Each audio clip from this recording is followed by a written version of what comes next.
يا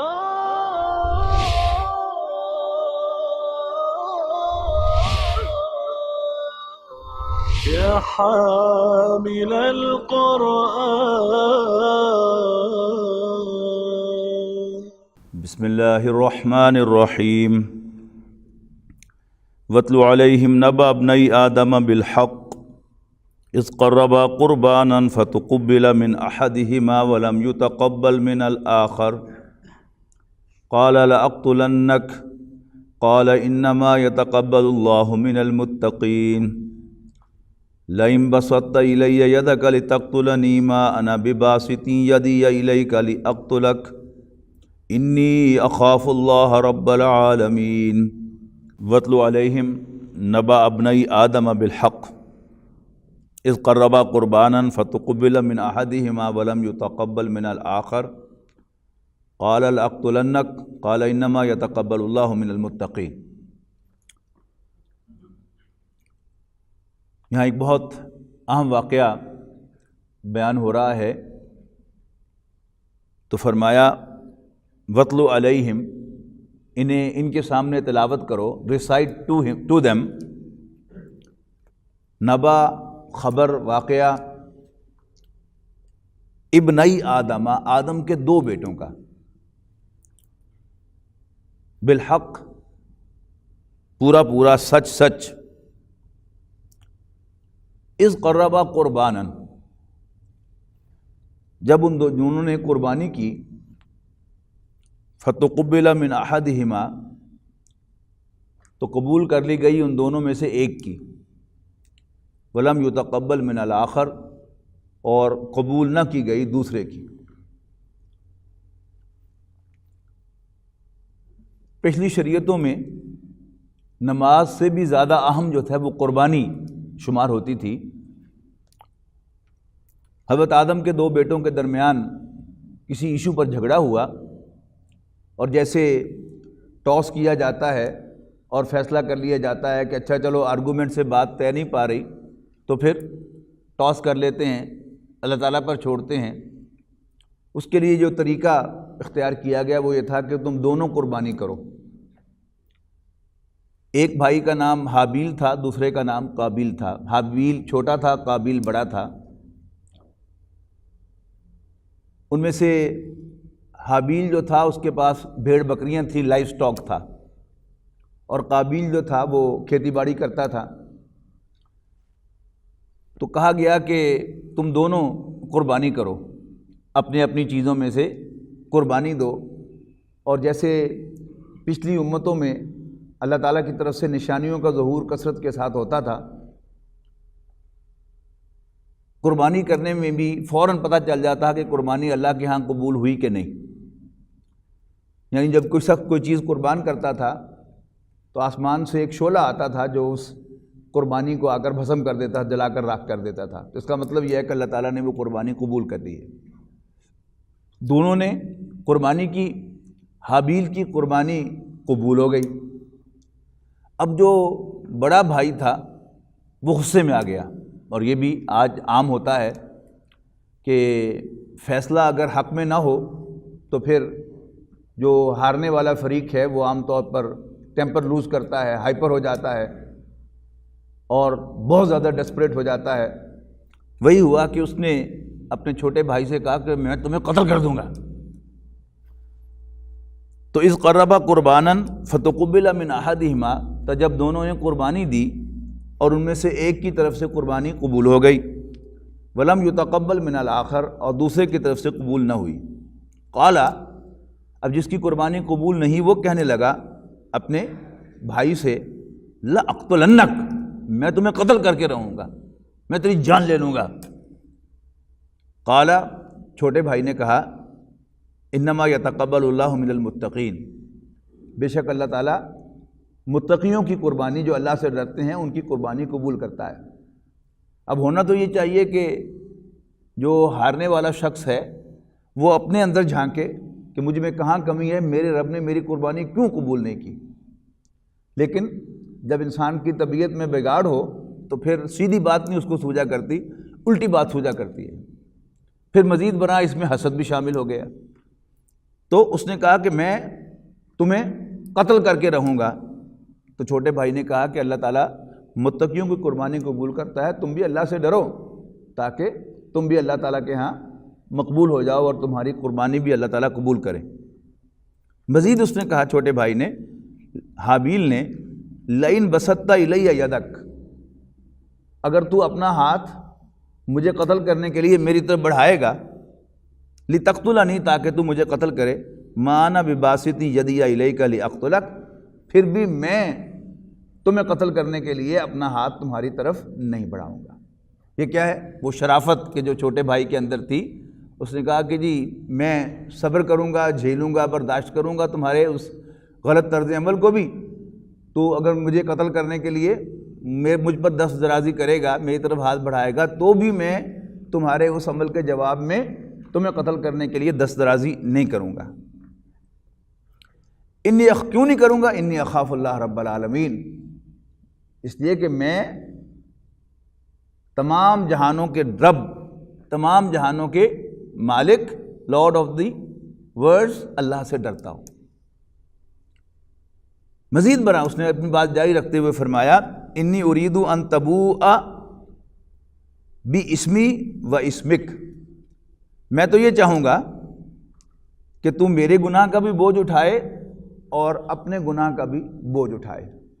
یعنی جب کوئی شخص کسی دوسرے کو قتل کرتا ہے تو مقتول کے گناہوں کا سارا بوجھ جو ہے وہ قاتل کے پلڑے میں ڈال دیا جاتا ہے۔ اب اسے اس کا بھی، یعنی قتل کا جرم تو ہے ہی ہے، مزید برآں جو مقتول ہے اللہ تعالیٰ اس کے گناہوں کا بوجھ جو ہے وہ قاتل کے پلڑے میں ڈال دیتا ہے۔ تو اس نے کہا کہ میں چاہتا ہوں کہ تم اٹھاؤ میرے گناہ کا بوجھ بھی اور اپنے گناہ کا بوجھ بھی، فتکون من اصحاب النار، اور ہو جاؤ اصحاب جہنم میں سے، یعنی تمہارا جہنم میں داخلہ ہو جائے۔ وذالک جزاء الظالمین، اور یہی بدلہ ہے ظالموں کا۔ فطوعت لہ نفسہ، مگر اس کے نفس نے اس کو آمادہ کر لیا۔ یعنی اب کیا ہے، اندر کشمکش ہو رہی تھی، ایک طرف یہ کہ یہ میرا بھائی ہے، اور دوسرا یہ کہ بہرحال قتل جو ہے یہ جرم ہے، تیسرا یہ کہ دوسری طرف سے حسد اور غصہ اور نفسانیت، ان کے درمیان اندر جنگ ہو رہی تھی، لیکن فائنلی نفسانیت اور حسد جیت گئے، اور بھائی کی محبت اور خوف خدا جو ہے وہ زیر ہو گئے۔ تو فطوعت لہ نفسہ، لیکن اس کے نفس نے اس کو بالآخر قائل کر لیا، ترغیب دلا دی، کس کی؟ قتل اخیہ، اپنے بھائی کو قتل کرنے کی۔ اور یہ ہمیشہ کوئی بھی کام جب انسان کرتا ہے تو اس میں فیصلہ کن چیز جو ہے اس کا اپنا فیصلہ ہوتا ہے اندر کا۔ اگر تو انسان برائی پر آمادہ ہو جائے تو پھر جتنے بھی فیکٹرز اس کے خلاف ہوتے ہیں ان سب کو نفی کرتا رہتا ہے۔ مثلا کوئی شخص جو ہے چوری کا ارادہ کرتا ہے، اب اگر تو اس کا چوری کا ارادہ پختہ ہے اور وہ اندر سے کنونس ہو گیا ہے کہ چوری کرنی ہے، اب جتنے بھی اس کے خلاف عوامل ہو گئے کہ بڑا مشکل ہے، نہیں اتنا مشکل نہیں ہے، پکڑا جاؤں گا، نہیں مسئلہ ہی کوئی نہیں، مجھے کون پکڑ سکتا ہے، ایسا کیا ہے۔ اینڈ وائس ورسا، اگر انسان کا دل جو ہے وہ کرتا ہے کہ نہیں یہ کام نہیں کرنا، اور اس کو ترغیبات آ رہی ہیں تو ان تمام ترغیبات کے خلاف وہ اپنے آپ کو مطمئن کرتا ہے، اور فائنلی جو فیصلہ ہوتا ہے وہ انسان کا اپنا اندر کا فیصلہ ہوتا ہے۔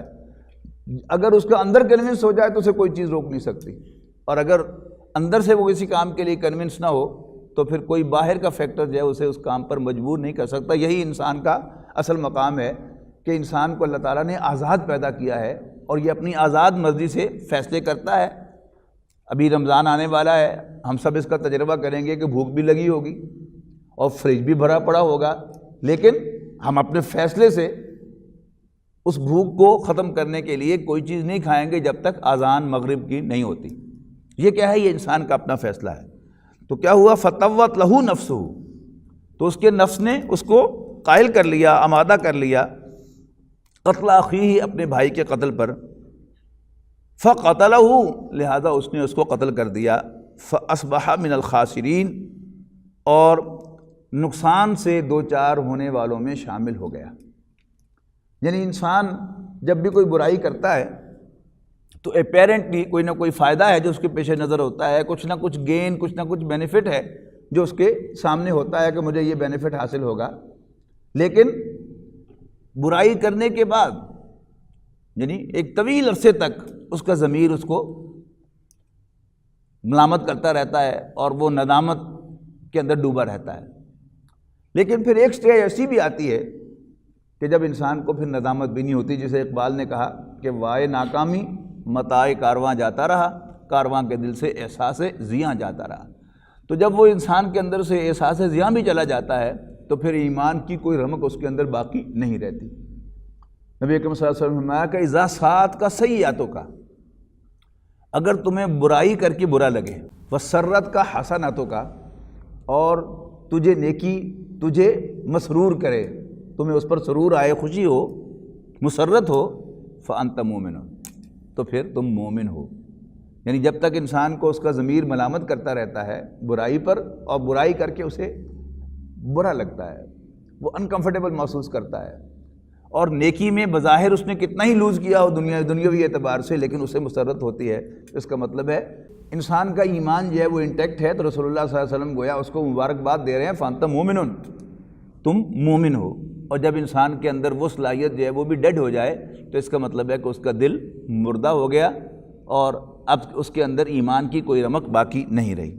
فاصبح من الخاسرین، نقصان اٹھانے والوں سے دوچار والوں میں شامل ہو گیا۔ فبعث اللہ غرابا، اب یہاں پر قرآن مجید نے اختصار سے کام لیا ہے اور اگلا سین جو ہے وہ نقل کر دیا ہے۔ بٹوین کیا تھا کہ بھائی کو قتل تو کر دیا، اب اس کی لاش کو ٹھکانے لگانا ہے۔ یہ پہلی موت تھی اور یہ پہلا قتل تھا اس زمین پر نوع انسانی کے اندر، لہذا پریشان بیٹھا تھا کہ اچھا اب یہ کر تو رگید دیا میں نے، اب کیا کروں؟ تو اللہ تعالیٰ نے پھر ایک کوے کو بھیجا، فبعث اللہ غرابا، تو اللہ تعالیٰ نے بھیجا ایک کوے کو، یبحث فی الارض، کہ وہ زمین کریدنے لگا، لیریہ، تاکہ اسے دکھائے، کیف یواری سوءۃ اخی، کہ وہ اپنے بھائی کی لاش کو کیسے چھپائے، یعنی کیسے دفن کرے۔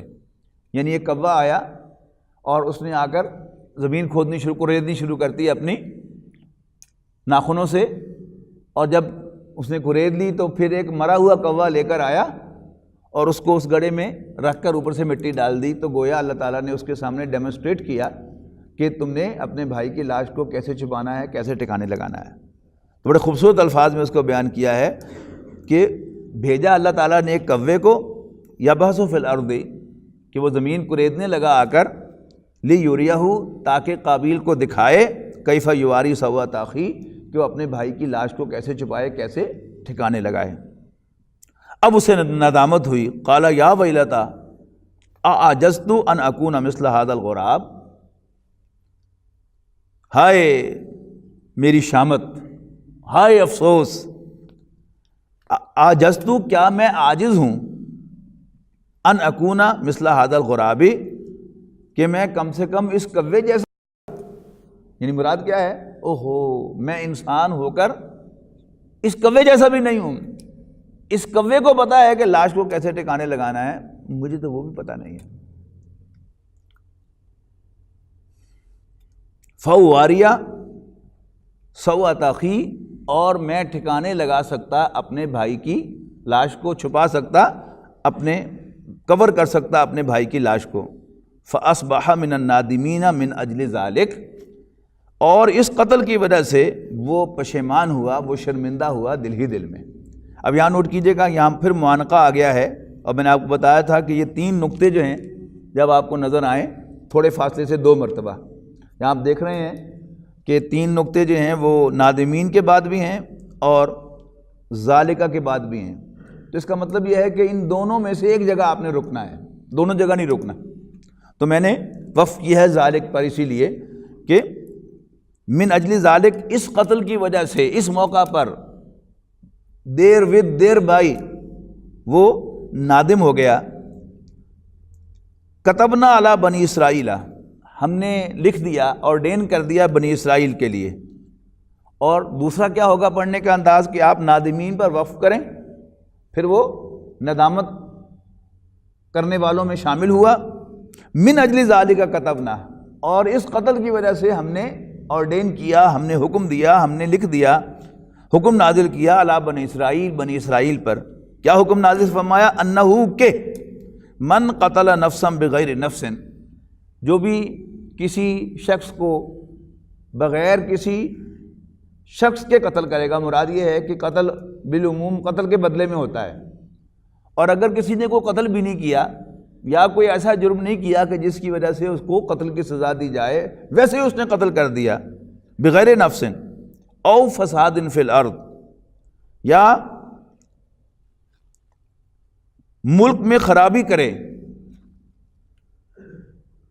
تو اس کا حکم کیا آیا؟ فکانما قتل الناس جمیعا، تو یوں سمجھو کہ اس نے پوری نوع انسانی کو قتل کر دیا۔ یعنی نوع انسانی کا ہر فرد جو ہے اس نوع کا، اس پوری مین کائنڈ کا حصہ ہے، تو کسی انسان کو ناحق قتل کرنا ایسے ہی ہے جیسے اس نے پوری نوع انسانی کا خون کیا۔ او فساد فی الارض، یا زمین میں فساد کرنے کی سزا کیا ہے؟ تو ایسا ہے کہ جیسے اس نے پورے نوع انسانی کو قتل کیا۔ ومن احیاہا، اور جس نے کسی کی زندگی بچائی، فکانما احیا الناس جمیعا، تو یوں سمجھو کہ اس نے پوری نوع انسانی کی جان بچائی۔ آپ اکثر جو ہے وہ یہ حصہ جو ہے یہ آیت کا، اس کو آپ آج کل مختلف ہسپتالوں کے اندر جو ہے اس کو ڈسپلے ہوتا دیکھتے ہیں کہ جس نے کسی انسان کی جان بچائی گویا اس نے پوری نوع انسانی کی جان بچائی۔ یعنی کسی انسان کی جان بچانے کے لیے خاص طور پر کوئی شخص جو ہے اپنی جان کی قربانی دیتا ہے، اور بہت سے اچھے لوگ جو ہیں وہ آج بھی ہیں دنیا میں موجود۔ کسی جگہ آگ لگتی ہے تو کوئی فائر فائٹر یا کوئی عام آدمی اپنی جان کا خطرہ مول لے کر اندر جا کر کسی کو نکال کے لے آتا ہے اور اس کو بچانے کی کوشش کرتا ہے، اور برن کی وجہ سے وہ خود جو ہے وہ موت سے دوچار ہو جاتا ہے، تو اللہ تعالیٰ کے ہاں اس کا بڑا اجر ہے۔ تو یوں سمجھیے کہ اللہ تعالیٰ اس کو ایسے اجر دے گا جیسے اس نے پوری نوع انسانی کی جان بچائی، یعنی اس کا جو اجر ہے وہ ملٹیپلائی ہوگا، یعنی پوری نوع انسانی کی جان بچانے کے اعتبار سے۔ تو ومن احیاہا، جس نے کسی نفس کی جان بچائی، فکانما احیا الناس جمیعا، تو گویا اس نے پوری نوع انسانی کی جان بچائی۔ وَلَقَدْ جَاءَتْهُمْ رُسُلُنَا بِالْبَيِّنَاتِ، اور تمہارے پاس آئے ہمارے پیغمبر واضح نشانیاں لے کر، ثُمَّ إِنَّ كَثِيرًا مِّنْهُمْ بَعْدَ ذَلِكَ فِي الْأَرْضِ لَمُسْرِفُونَ، لیکن اس کے باوجود پھر بھی یقیناً ان میں سے بہت سے لوگ، یعنی لوگوں کے پاس آئے بہت سے لوگ، بعد ذالک، اس کے بعد بھی، فی الارض لمسرفون، زمین میں فساد پھیلاتے ہیں، زمین میں اعتدال سے آگے نکل جاتے ہیں۔ اسراف کہتے ہیں زیادتی کو، یعنی عام ہم اس کا لفظ اردو میں استعمال کرتے ہیں بے جا پیسہ خرچ کرنا، کہ جائز کوئی گھر انسان کی ضرورت ہے لیکن ایک لیوش گھر بنانا، لباس انسان کی ضرورت ہے ذرا لیوش لباس پہننا، گاڑی انسان کی ضرورت ہے لیکن اس میں ذرا لیوش سے لیوش گاڑی جو ہے وہ استعمال کرنا، یہ کیا ہے؟ اس کو ہم اسراف کہتے ہیں۔ لیکن یہاں پر اسراف جو ہے حد اعتدال سے کراس کرنا، مراد یہاں پر کیا ہے کہ اصلاح کے لیے سختی کرنا، یہ کیا ہے؟ یہ حد کے اندر ہے، لیکن اصلاح بھی پیش نظر نہ ہو اور پھر انسان جو ہے وہ فساد کرے، زیادتی کرے کسی پر یا کوئی سختی اختیار کرے، تو پھر وہ کیا ہے؟ وہ حد اعتدال سے بڑھ رہا ہے۔ تو یقیناً ایسے لوگ حد سے نکلنے والے ہیں۔ انما جزاء الذین یحاربون اللہ ورسولہ، بے شک وہ لوگ جو زمین میں جو محاربت اختیار کرتے ہیں، لڑتے ہیں، جنگ کرتے ہیں اللہ اور اس کے رسول کے ساتھ۔ انما جزاء الذین یحاربون اللہ ورسولہ ویسعون فی الارض فسادا، اور زمین میں دوڑتے پھرتے ہیں فساد ڈلوانے کے لیے۔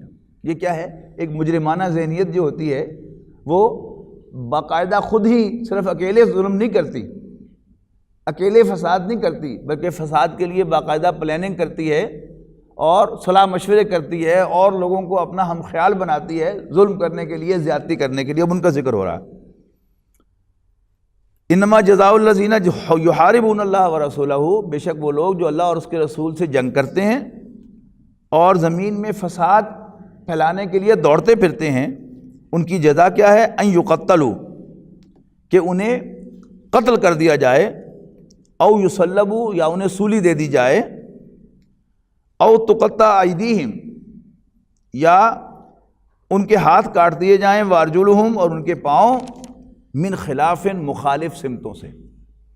یعنی یہی وہ سزا تھی جو فرعون نے ان جادوگروں کو دی تھی جنہوں نے حضرت موسیٰ علیہ السلام کو پہچان کر اور ان کے معجزے کو پہچان کر کہ یہ اللہ تعالیٰ ہی کر سکتا ہے کہ واقعی ایک لاٹھی جو ہے وہ سانپ بن جائے، جبکہ انہوں نے جو کچھ پروڈیوس کر کے دکھایا تھا وہ صرف ایلوژن کے درجے میں تھا کہ وہ نظر آ رہے تھے کہ وہ سانپ ہیں، لاٹھیاں اور رسیاں، لیکن حقیقتاً وہ سانپ نہیں تھے، مسمرزم تھا۔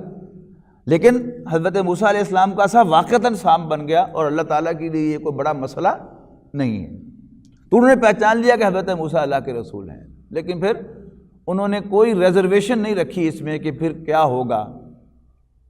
وہ بادشاہ جس نے انہیں انعام کا وعدہ کیا تھا وہ انہیں سخت سزا بھی دے گا۔ سب فرعون کو جانتے تھے کہ وہ کتنا جابر اور ظالم حکمران ہے، لیکن انہوں نے اعلان کیا، اور پھر جب فرعون نے انہیں دھمکیاں دی کہ میں تمہیں سولیاں دوں گا اور تمہارے ہاتھ اور پاؤں مخالف سمت سے کاٹوں گا، تو انہوں نے کہا کوئی پرواہ نہیں ہمیں۔ تو یہ سزا جو ہے ہاتھ اور پاؤں مخالف سمت سے کاٹا، اس کا ذرا اپنے ذہن میں نقشہ لائیے نا، کہ اگر کسی شخص کا بازو اور اس کی ٹانگ ایک ہی طرف سے کاٹ دی جائے تو وہ کم سے کم زمین پر گھسٹ کر جو ہے وہ موو کر سکتا ہے، لیکن اگر ہاتھ اور پاؤں مخالف سمت سے کاٹے جائیں تو وہ اس قدر اپاہج ہو جاتا ہے کہ وہ زمین پر رینگ بھی نہیں سکتا۔ تو یہ سخت ترین سزا یعنی پہلے سے چلی آ رہی ہے، اسی کو پھر بنی اسرائیل کے لیے بھی تورات کے اندر جاری فرما دیا گیا، اور یہی بات جو ہے پھر یہاں بھی قرآن مجید میں بھی اس کی حیثیت اب شرعی کیا ہے اس کو وہ فقہا بیان کریں گے۔ آپ وہ تفاسیر جو مسائل سے اور فقہ سے بحث کرتی ہیں ان میں آپ پڑھیں گے تو اس کو پھر ساری تفصیل آپ کو معلوم ہو جائے گی۔ او ینفوا من الارض، یا انہیں ملک بدر کر دیا جائے، سرزمین میں سے نکال دیا جائے، یہ ان کی سزا ہے۔ یعنی depending on the severity of crime, یعنی ان کو بے دردی سے قتل بھی کیا جا سکتا ہے، انہیں سولی بھی دی جا سکتی ہے، ان کے ہاتھ پاؤں بھی مخالف سمت سے کاٹے جا سکتے ہیں، اور انہیں ملک بدر بھی کیا جا سکتا ہے۔ اور دیکھیے نبی اکرم صلی اللہ علیہ وسلم نے یعنی یہود کے 3 قبائل میں سے 2 کو مدینہ بدر کیا، مدینے سے نکالا، اور ایک کے خلاف نبی اکرم صلی اللہ علیہ وسلم نے حضرت سعد ابن معاذ کے فیصلے پر، جو انہی کے چوائس سے ہوا، کہ جب انہوں نے ہتھیار ڈالے اور نبی اکرم صلی اللہ علیہ وسلم کے سامنے سبمٹ کیا، تو قبیلہ اوس کے لوگ رسول اللہ صلی اللہ علیہ وسلم کے پاس آئے سفارش کرنے کے لیے کہ یہ ہمارے حلیف ہیں، آپ ان کے ساتھ بھی نرمی کریں جیسے آپ نے خزرج کے حلیفوں کے ساتھ نرم معاملہ کیا ہے، یعنی ان کو مدینہ چھوڑ کر جانے دیا ہے، اپنا سب ساز و سامان جو وہ لے جا سکے لے جا کر، اجازت دے کر لے جانے کی، تو یہ ہمارے حلیف ہیں، آپ ان سے بھی نرم معاملہ کریں۔ تو نبی اکرم صلی اللہ علیہ وسلم نے انہیں ایک اوپن چیک دے دیا اور بنو قریظہ سے پوچھا کہ کیا میں تمہارا معاملہ تمہارے حلیفوں یعنی اوس کے حوالے نہ کر دوں؟ تو ان کے سردار اسد نے کہا کہ جی بالکل منظور ہے۔ تو اب ظاہر ہے کہ فیصلہ جو ہے وہ ان کے سردار نے کرنا تھا۔ اوس کے سردار حضرت سعد ابن معاذ رضی اللہ تعالیٰ عنہ زخمی ہوئے تھے غزوہ خندق کے اندر، غزوہ خندق کے فوراً بعد یہ واقعہ پیش آیا ہے، اور ان کو سزا بھی جو دی گئی تھی وہ کس بات کی دی گئی تھی کہ انہوں نے جو میثاق مدینہ میں طے ہوا تھا جب بھی باہر سے کوئی حملہ آور ہوگا تو تمام فریق مل کر لڑیں گے اس کے خلاف۔ اب قریش اپنے تمام حلیفوں کو لے کر آئے تھے، مدینہ منورہ پر چڑھائی کی تھی رسول اللہ صلی اللہ علیہ وسلم کو معاذ اللہ شہید کرنے کے لیے اور صحابہ کرام کے وجود کو اور اسلام کا وجود ختم کرنے کے لیے۔ اب چاہیے تو یہ تھا کہ بنو قریظہ رسول اللہ صلی اللہ علیہ وسلم کے ساتھ کھڑے ہوتے، لیکن ثبوت مل گئے جب نبی اکرم صلی اللہ علیہ وسلم نے تحقیق کرائی تو ثبوت مل گئے کہ انہوں نے باقاعدہ قریش کے ساتھ ساز باز کی اور انہیں اپنے تعاون کا یقین دلایا، اور پھر ان کا ایک آدمی مسلح وہ آیا بھی صحیح، جہاں عورتوں کا کیمپ تھا اس نے اس کے 2 چکر لگائے اس کا جائزہ لینے کے لیے، اور جب حضرت رسول اللہ صلی اللہ علیہ وسلم کی پھوپھی حضرت صفیہ نے لٹھ مار کر خیمے ہی کی لٹھ نکالی اور اس کے سر میں ماری اور اس کا بیجا نکال دیا، تو ثابت ہو گیا کہ یہ سازش انہوں نے کی ہے، اس پر یہ اقدام تھا۔ تو فساد، تو اس پر نبی اکرم صلی اللہ علیہ وسلم نے ان سے پوچھا کہ میں تمہارا معاملہ اوس کے حوالے کر دوں؟ انہوں نے کہا جی کر دیں۔ تو حضرت سعد ابن معاذ کو بلایا گیا اور ان سے کہا گیا کہ جی آپ جو فیصلہ کریں اس پر عمل ہوگا۔ تو حضرت سعد ابن معاذ نے یہ فیصلہ کیا کہ کیونکہ انہوں نے اللہ کے پیغمبر کے ساتھ معاہدہ کر کے اس کی خلاف ورزی کی ہے، اور یہ انہیں معلوم نہیں تھا کہ تورات میں یہی فیصلہ ہے، انہوں نے فیصلہ دیا کہ ان میں جنگ کے قابل جتنے بھی مرد ہیں ان سب کو قتل کر دیا جائے، ان کی گردن اڑا دی جائے، اور پھر اس پر بھی عمل ہوا، رسول اللہ صلی اللہ علیہ وسلم کے ہاتھوں یہ ایگزیکیوٹ ہوا۔ ذالک لہم خزی فی الدنیا، یہ تو ان کی رسوائی ہے دنیاوی زندگی میں، وَلَهُمْ فِي الْآخِرَةِ عَذَابٌ عَظِيمٌ، اور آخرت میں ان کے لیے ابھی ایک بہت بڑا عذاب انہیں ملنا باقی ہے۔ إِلَّا الَّذِينَ تَابُوا مِن قَبْلِ أَن تَقْدِرُوا عَلَيْهِمْ، یہ تو جنرل قاعدہ بیان فرمایا تھا، ہاں اس پہ ایکسیپشن جو ہے موجود ہے، کیونکہ بنو قریظہ کا تو میں نے صرف آپ کو حوالہ دیا ہے کہ رسول اللہ صلی اللہ علیہ وسلم نے بھی ایسا ہی ایک معاملہ جو ہے اس کی ایگزیکیوشن کی ہے، فیصلہ سعد ابن معاذ کا، لیکن ایگزیکیوٹ ہوا چونکہ مدینہ کے چیف ایگزیکٹو رسول اللہ صلی اللہ علیہ وسلم تھے، آپ کے ہاتھوں ایگزیکیوٹ ہوا۔ لیکن ان جنرل وہ جتنے بھی لوگ جن کے جرائم کا پیچھے ذکر ہے ان میں سے اس جرم کا ارتکاب کریں، ان یعنی قابو آنے سے پہلے اگر وہ توبہ کر لیں، باز آ جائیں، تو پھر ان کے لیے معافی کی گنجائش موجود ہے۔ لیکن جب پکڑ لیے جائیں اور اس وقت کہیں جی معافی دے دو، پھر ان کے لیے معافی فسادیوں کے لیے نہیں ہے۔ ہاں الا الذین تابوا من قبل ان تقدروا علیہم، ہاں سوائے ان کے کہ جو ان میں سے توبہ کر لیں اس سے پہلے کہ وہ قابو آ جائیں۔ فاعلموا ان اللہ غفور الرحیم، تو یاد رکھنا کہ اللہ تعالیٰ بخشنے والا مہربان ہے۔ بارک اللہ لی ولکم فی القرآن العظیم ونفعنی وإیاکم بالآیات والذکر الحکیم۔